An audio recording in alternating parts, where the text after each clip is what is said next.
And thanks for staying with us. The 12-year-old trial of former Abia State Governor Orji Uzor Kalu finally ended in 2019 with his conviction and sentencing.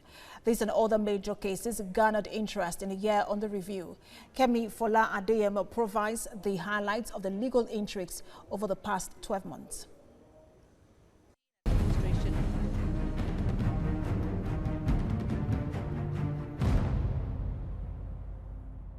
The Administration of Criminal Justice Act is largely hailed as the basis for the speed in prosecuting criminal trials now in Nigeria.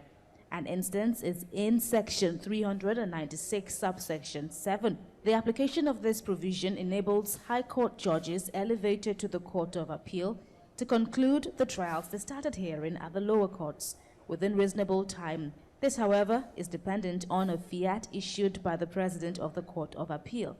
With this, Justice Mohammed Idris was able to wrap up high-profile trials at the Federal High Court in Lagos in 2019.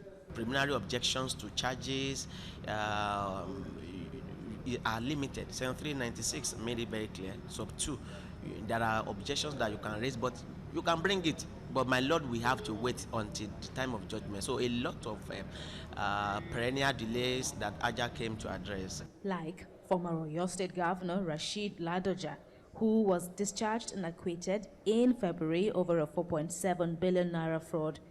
Justice Idris cleared Mr. Ladoja and his Commissioner for Finance, Wahid Akobi, saying the Economic and Financial Crimes Commission shielded the main culprits from prosecution and meted absolute injustice to the defendants. The EFCC also suffered another defeat in August, with Justice Idris again in the 1.6 billion naira money laundering trial against former President Goodluck Jonathan's aide, Wari Pamo Uwe-Dudafa. Orji Uzor Kalu slogged it out with the EFCC for about 12 years in the 7.5 billion naira fraud trial before Justice Idris, the third judge to sit on the matter, found him and 2 others guilty. The judge commended the EFCC for a thorough investigation, calling the offences a crime against humanity. If it passes through the Court of Appeal and then that of Supreme Court, then the judge at the lowest court will say thumbs up for him at that point. So the legal team says they have a very good defense, and I'm very sure the legal fireworks at the Court of Appeal will start on that issue, on the issue of appeal. With the help of the court, the EFCC also recorded huge recovery of funds said to be embezzled, including several pieces of jewelry valued at $40 million seized from the residence of former Petroleum Minister Diezani Alison Madueke, and more than 280 million naira belonging to 2 companies owned by Obiwane Okeke, also known as Invictus Obi, is standing trial in the United States for an alleged $11 million cyber fraud following his indictment along with 77 Nigerians. Cybercrime-related charges were also prosecuted against many Nigerians, including singer Naira Marley, internet celebrity Ismail Mustafa, and his alleged accomplice Hamza Kudai. The country is, however, divided on the social issues surrounding this particular menace.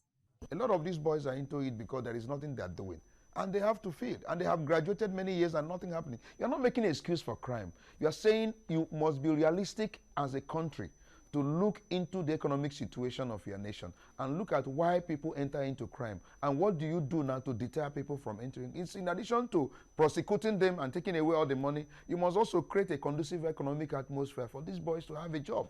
If you have 100 thieves or criminals in a land, and whether through random sampling or otherwise, you are able to get 30, 40, the numbers are reducing. So you don't, that is to me, that is just a petty argument for anybody to say that we are picking some people, we are leaving some people. Those that we have picked, are they guilty of it? And those that are yet to be picked, they will be picked. Come 2020, the courts will be busy again to resume hearing trials of several former governors and other politically exposed individuals. Judgment will also be given next February in the money laundering trial of former National Publicity Secretary of the People's Democratic Party, Olisa Metu. The federal government is also pressing on with its prosecution of those allegedly linked to the controversial award of $9.6 billion judgment by a London court to an Irish firm, Process and Industrial Development Limited, and its affiliate in Nigeria. This relates to a botched gas supply contract entered into with Nigeria in 2010.